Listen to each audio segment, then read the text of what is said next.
Okay, this is going to be kind of a collage. I'm going to go through the books I've written in the order that I wrote them and talk about them somewhat, each one. Not to really dive into it, but as it is. This is Mutual Transitions. It's the first attempt I made at writing a book. Took a long time, a lot of effort. I learned a lot, and that's the process of being an author, learning the nuances and how to express, how to be understandable, just the shortcuts. At any rate, this is about a man who was kidnapped, abducted, and taken out to different locations, until they took him out to Arizona, where he was supposed to be killed and made it look like a suicide. And the two idiots that had him got into a fight about how they would do it, and he got away from them and slipped and fell into a ravine, a hole that was partially covered by a canopy that did not allow birds to get to him. And then he was found by a prospector and was helped by a doctor, on that reservation they were on. And it goes back into how he reclaimed his life. First book, first try. Then I talked to a man in Washington, I was in Montana at the time, about publishing my book, which I did not know was not a feasible act at the time. And he asked if it had sex in it, and I said no. And he said, the first time author in America today does not get published without sex. So I wrote Lovers, Lies, and Lilies, and it is adult entertainment. It is. I hate it when he picked her up, carried her up the steps, took his left foot and closed the door. What'd they do? What? So anyway, I wrote Lovers, Lies, and Lilies Part 1. Then the story continued, and it was too big for one book to go on a reader. So I made it Part 2. That is actually part of her life, Sarah. I didn't get into that part. She was in an abusive situation with her drunken husband, and he was fired, and he really went off, and so stuff got heated. Anyway, then this is Part 2 of her meeting a lover, of sexual education, growth, and continuing. Then, as an afterthought, came Emily's story. This is an older woman with children, and she has an abusive husband who is also physically and sexually abusive to his children. And Sarah helps her with her situation, and she finds love with a co-worker at a grocery store that Sarah actually owns. That is Emily's story. Then came John Barlow. He's a character in the second book, Part 2. He was born in a brothel, a quarter dance, part of the expression, whorehouse. The prostitution was up to the ladies. It was not a part of the arrangement that the madam had with them, and she had complete control. At any rate, he was born, stillborn. His mother died during the delivery, and then he was saved by a doctor and a young girl who was a friend of his mother's. And he had privilege because all of the men, the prominent men of New Orleans, took him as their son, figuratively, with support, with all kinds of perks that he was given. And it goes on into his life and how he built a business. Good business. Then Joshua. Joshua was a young man in South Carolina who went out on a fishing boat. The fishing boat was attacked by a pirate ship. The two people with Joshua were killed. He was taken prisoner, knocked unconscious and taken prisoner. Came to on a pirate ship, locked in a holding, and he is useful to the man because he could navigate. Nobody on that ship could navigate, and he would show the people partial use of the equipment to do the navigation. Never showed them all of it. Winds up that he takes control of the ship by guiding it into a fray between the English and the French.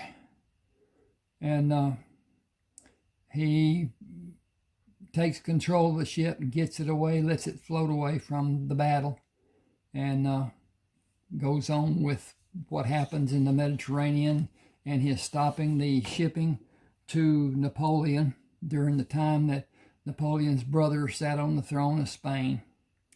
Then this is Joshua's way. He was able to bring ships back to America and establish a life in Charleston. Then went out to his old home, found that people were living in his house, had built onto the house, and he allowed them to stay, and eventually married the daughter of those people, and had to move from Charleston, and went up to Charleston,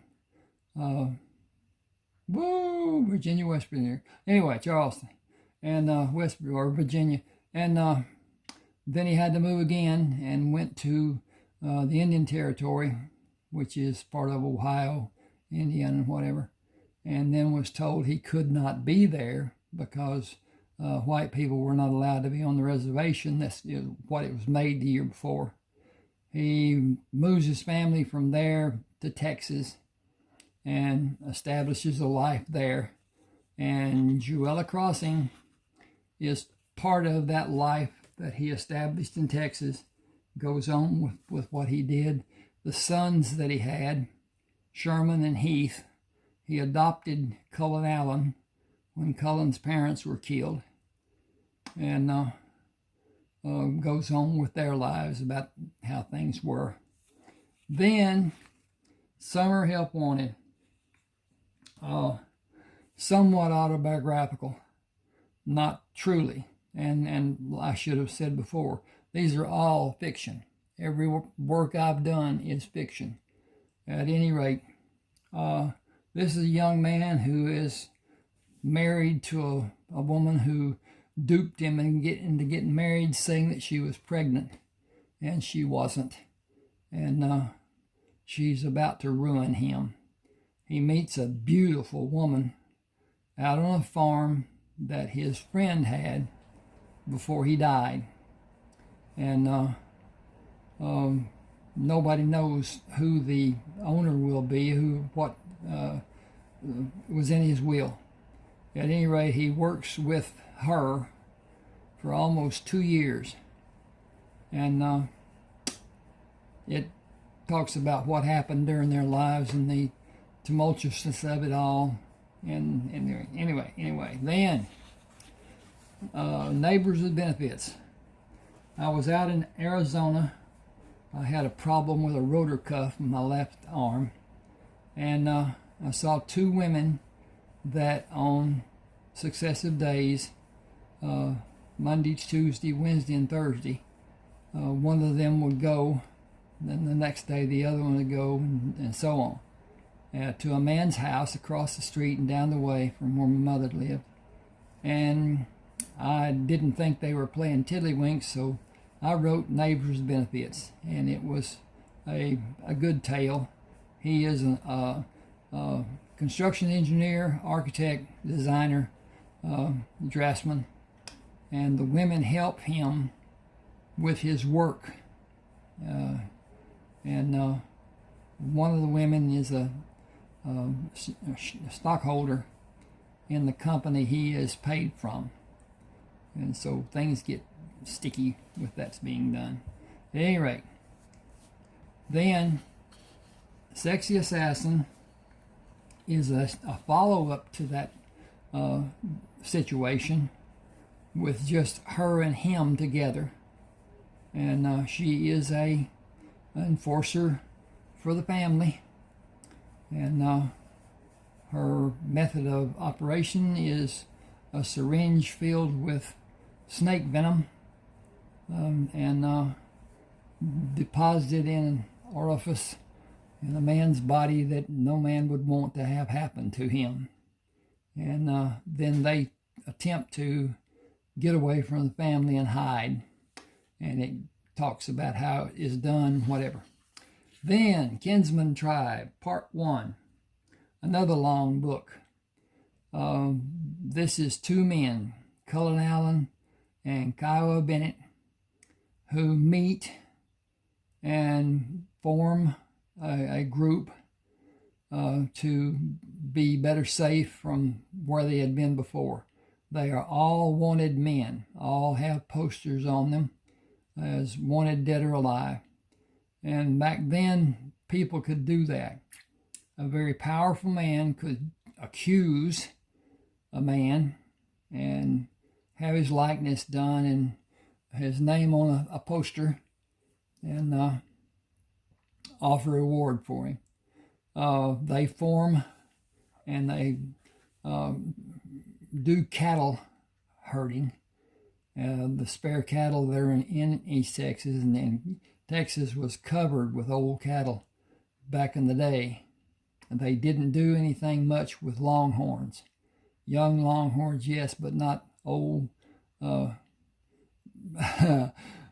longhorns. At any rate, then it goes into their lives, and they make a trip across northern Mexico to get into California, to circumvent the mountains and the deserts and whatever. They took hay in 2 wagons to feed the livestock, and had water and picked up water along the way, and got into California, and then went to the place that they were supposed to meet, Sherman and Heath. And after they met, it goes on with their life and what they did. Then Buzzard Shields. His name was Morticius Alejandro Shields. His mother wanted him to have more, and so she named him with initials that were Mas. Mas in Spanish is more. Suppose, anyway, I won't go on that. Starts off with him as a young life, a school child, and it showcases his abilities that his father taught him, dance moves and whatever, and stick fighting. In the service, it's called pugil sticks, but in his case, it's not padded on the ends like those pugil sticks are. But at any rate, he works as a carpenter later in his life, and his father died. He got to be lead man for a fixture building company that built fixtures for grocery stores to showcase the food. And the owner of the company dies, and that dissolves his contract, and he quits, and the people with him to some degree quit, and he's building a dormitory style house to house girls who are going to Texas Tech. This is in Lubbock, Texas. And then he joins the Army Corps of Engineers, working on building barracks at a fort south and east somewhat of Lubbock, and does that for a year, and then he's asked to survey four-state area of Utah, Colorado, New Mexico, and Arizona. And he gets into some relationships with Indians in northern Arizona, and does well financially. Then he goes to California and is on his way to be with his nephew and his sister. His nephew is older than him, and it goes on with that. Then in the second part, he goes to Alaska.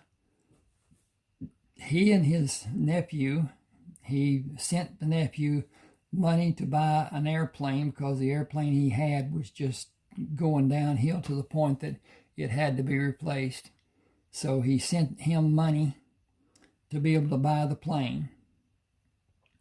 His nephew was mining gold by himself, which is not a safe thing to do or a wise thing to do or whatever.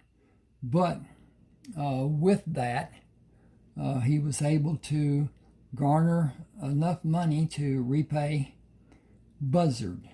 Buzzard was a name that Alejandro took when a man he worked for in the House of Time, a watch repairing service, clocks too. But anyway,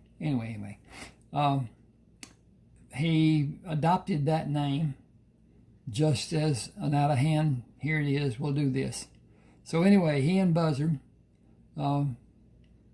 go together and mine in a different means than what had been done before, using a sluice and a water distribution, a catcher and distributor, and it grows to be where they actually need help. Buzzard, in the meantime, spots a bear, a prone bear, and there's a cub that's with the bear. There's a path of footprints around the bear, and it's Ruby. Ruby is an intricate part of the story. So anyway, along with that, he goes back to Arizona to help build a water transfer down from the mountains around the reservation to have water to grow food, and finds Wilson Kramer, not knowing it's Wilson Kramer, but a man with traumatic amnesia. And they live together for a while, and there's a explosion in the mine. Wilson is up at the house getting a new shovels, and Buzzard is in a storage building, and it is knocked flat, and he's under some walls and things that held up that he was in between, such that it didn't actually knock him down. He just went down with it when it blew. And they both leave, both thinking the other's dead. And then that goes on with what happened, how it happened, and he goes back to Alaska. Then they start again. They have some help that finally turns into three brothers helping them, and they mine a lot of gold, millions of dollars worth, and they become two of the richest men in America, he and his nephew, and goes on with what they did with their stuff. Good story. Hurricane Bay. Clay Iverson is driving from a poker game, finds a woman out in the middle of the road after he had not seen a single car all the way from town. He lives on Hurricane Bay and has a draftsman company, and she helps to some degree. She's the richest person in Orange County, but he doesn't know who she is. He's anyway, it goes on. About his dog Butch and the people that come to help him with the business. This is it's not really a follow-up. It's another story, different story totally. It's about a drug war related crimes and stuff. He's still, I didn't get into why he was made chief of police, but he was by his friend, a judge. And this is a continuation of that story to a degree, and what was happening, drug problems and whatever. Good story. Rodeo Radiance. He is qualified, he has money, he has equipment, truck trailers, and horses, extremely good horses. And he wants to be a rodeo star. Has wanted to be his whole life. Owns oil wells. Not that he wanted them, it was what had to be done to save the farm in the earlier days. He regretted doing it, but still, that's what happened. And it goes on with his life and love life and sordid affairs. And the same is true in Rodeo Reunion. He meets an old friend of his mentors and partners with the man's son in the roping events, bulldogging, and steer wrestling is what they call it now. And they perfect a technique for team roping by the talent that the son of the friend of the mentor has, and how they develop and what they do, and it's a good story. Ooh, Rayford Coleman, Civil War veteran. It begins at the end of the war for Rayford because of his being shot so many times. And he had a head wound, and goes into his recuperation and travel back to his home in Texas, northeast Texas, and is about his life and what he did. And he captured wanted criminals and retrieved objects that were buried and got rich doing it. Then the second part is his life after that was done, and what his domestic life was with 4 different partners. In case you're wondering, this is Jim Bridger, a renowned woodsman, frontiersman, and whatever. But at any rate, this goes into Rayford Coleman's life, his building of the empire that came into being.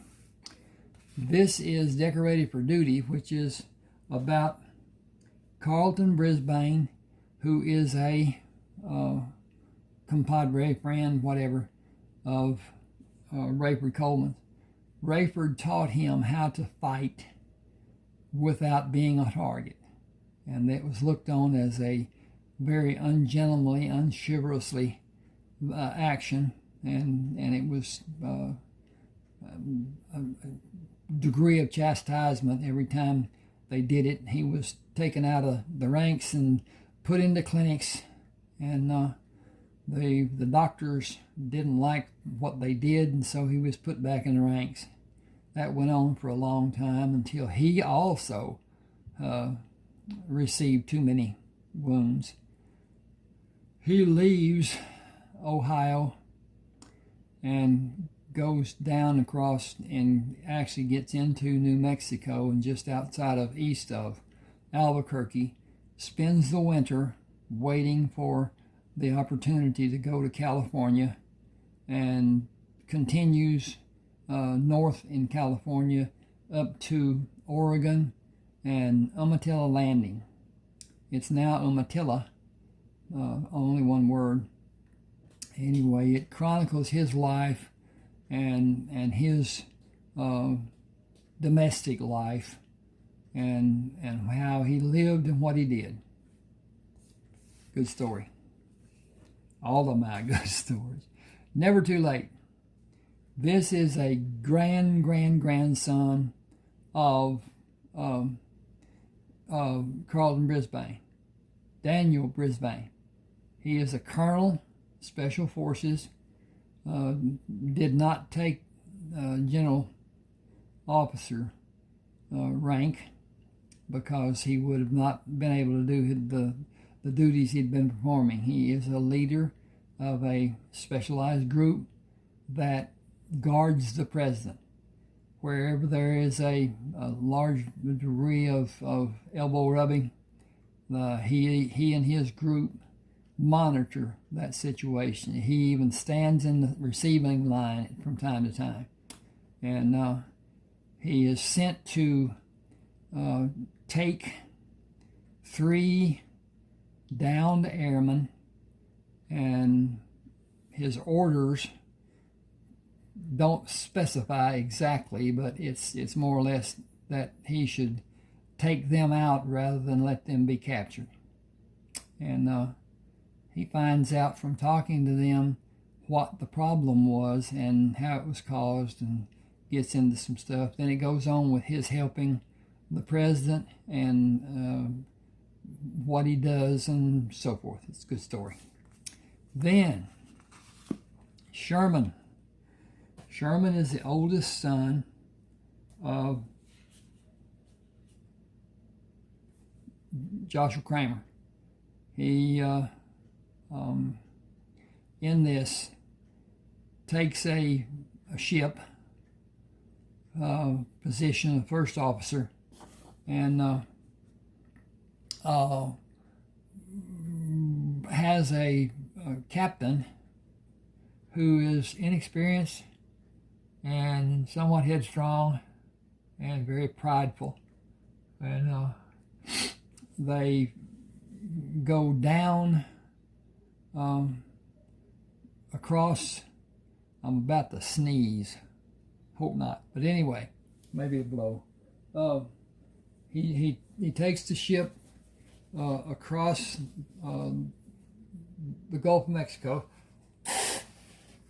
from Texas on to Alabama, and across to Tampa Bay, and down to Cuba, and loads the ship with coffee, then goes to Miami and takes part of the coffee load off, and picks up more cargo to go distribute up the coast of Florida and up to Charleston, South Carolina.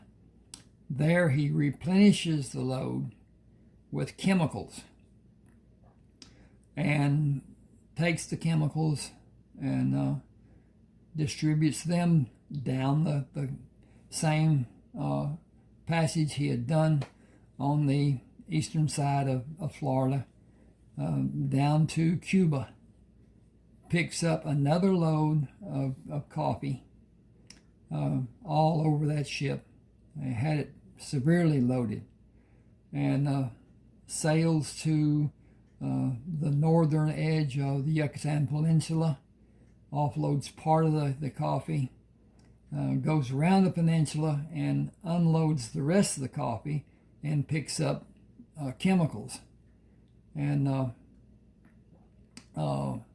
goes down to South America, and a man asks that he, Jack, and Heath come and visit him for one day, one night. And his mission is to get a manager, hoping to start with to have Sherman. Then with the size that the size that Heath has, he severely wants him. But they both dissent and tell them they have an educated man on the ship that could probably do the job and would want to do the job. As they go back to the ship, he does what they suggest he does, and they are then dispatched with the chemicals that the man has the company, and up and down, up and down, up and down the eastern coast of South America. They don't go past Mount Video and Buenos Aires, and then go back north. And they do that for several weeks until the crew is just sick of it. And they go back, they pick up the man, and they haul tail for what will eventually be Hawaii. 2 days out of Hawaii, 2 days coming out of Hawaii, they run into a hurricane. It is terrible. And then after the hurricane is finished, they are pirated. They're set adrift in a ship that has no navigation on it, no navigator. And he takes over the ship and takes it to San Francisco and then across the bay to what will be their home base. That's Sherman. Heath. Sherman and Heath together go from California back to Texas. Heath takes a ship and takes the families that are there in Texas to California that are, what in the world? Wow, no com. Yahoo.co. At any rate, he takes different families of the members of the Kinsman tribe and takes them around the Horn, around through, and goes up to San Francisco and docks across the bay, and then it goes on from there. Okay, south of the river, a young Native American sees that a sheriff needs help, and with the outlaw bands that are operating in the area, he does his best to dissuade them from coming into town, as a young might do, and then becomes deputy for the sheriff and saves his life several times. But the sheriff was he believed that everything could be handled without violence and whatever, which is not. Anyway. He gives his message that he will not be in at 6 o'clock the following morning, as he had done so many times before, and was going to be a bounty hunter. he had a poster for a man for $900, and a murderer, and he goes to find him and instead finds others and takes them back to have the rewards, and goes back again after the man, and winds up they partner in being bounty hunters together, and talks about their life and what they did there. Then, Best of Luck. This is a story about a man who was raised on a farm near Rayford Coleman's. Rayford. Yes, his home. Rayford was given, I shouldn't say given, yes, was given. But anyway. He goes off to be a doctor, and Sam, what's Sam's last name? Yeah, okay. Anyway, Sam becomes a doctor. He is enlisted almost by threat into the Union Army, and is with Grant the day that Lee surrendered his sword. And Sam and volunteers from the other side and his men patch up the wounds of the Confederate soldiers that are across the way and save over 300 lives. He then waits for the railroad to be repaired so that he can leave and go to Shreveport, Louisiana, and on into Texas. And when he gets home, he finds that his place is fenced. It has crops. It has livestock, animals. And he learns that Rayford is the one who built the farm. And he has wounds that were not taken care of. And so he has Rayford take care of them, and then it goes on about his life after that. So much for Best of Luck and what was done. Thank you for being with me. Please subscribe to my channel. Hit the like button.